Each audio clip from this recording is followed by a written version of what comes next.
Jules, Barcelona. We were all on the Xavi bandwagon. We were. 3 straight home defeats, if you count the Frankfurt game. At one point I said, like, I don't know the status, but it's been a long time since, I think, 1998. since that happened. Okay, so it was the last millennium, right? Yeah. What's going on? Crazy. Crazy. I think the injuries have been a problem, certainly defensively. And Pedri in midfield, I think it's a big difference. And I know it's a bit of an obvious one to say that when Pedri is there and when he's not there, it's not the same. But since his injury, they haven't really been the same team. Let's be honest. In terms of creativity with the ball, defensively, they've been a bit of a shambles a lot this season. We've seen Eric Garcia giving away penalties, making stupid fouls.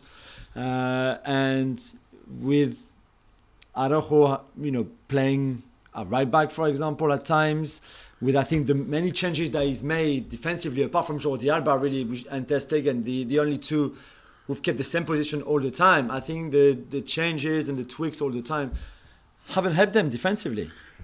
What I'm struck in this game, and I think Xavi afterwards came out and he said, they asked him about the 3 games, the 3 home defeats, and he basically said, well, they were different. And I think we in the media we're dangerous.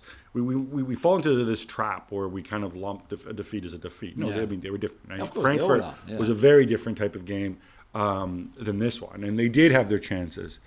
But what struck me was how easily Rayo on the counter. They had that second chance. They could have had 2. Easily. The first one as well. All right, people praise Rayo's movement and whatever, but it feels like Dest has to come all the way across the pitch.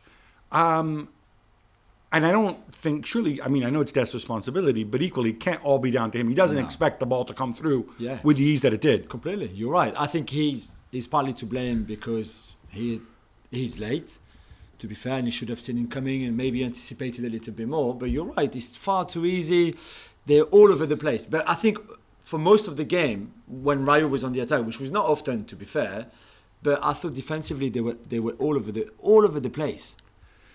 I would worry a little bit now when, you mentioned the absentees, and I think the two, obviously, in addition to Pedri, the one that they missed the most was Gerard Piqué. And I know Ansu Fati's still out, but he's hardly played this season. Piqué and Pedri are the 2 big ones, But I do wonder, if you're missing a 34, 35-year-old guy who, let's face it, isn't going to stick around forever, and Pedri, who has been in and out all season with injuries and has got a lot of wear, and all of a sudden you can't beat Rayo at home, even though you had your chances, that's got to be concerning. I'm just wondering if they're further behind in the process.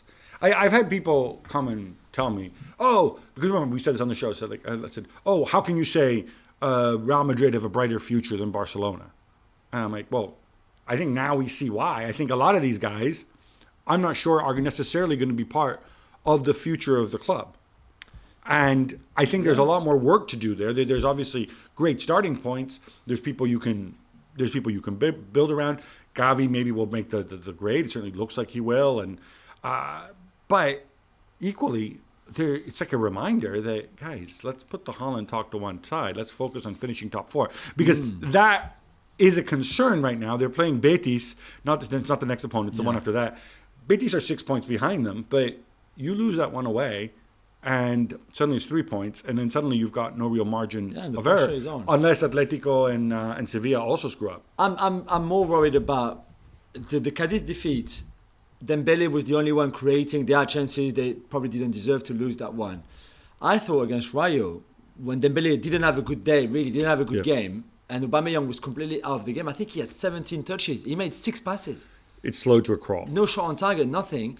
Then there's not, and Pedri's not there. There's nothing. I think Gavi now has played too much for such a young player, and I think he still wastes so much energy trying to run everywhere and do everything, and he's amazing. But I think at times that could be counterproductive. And if you 2 fullbacks don't help, there's zero creativity. And against Rayo, there was zero creativity, really, for a Barca team. By Barca standards, right? Exactly. Very little creativity. We're going to get in all that. We're going to break it down a little further in Gavin and Jules' podcast, and we're going to project a little bit further about what might come.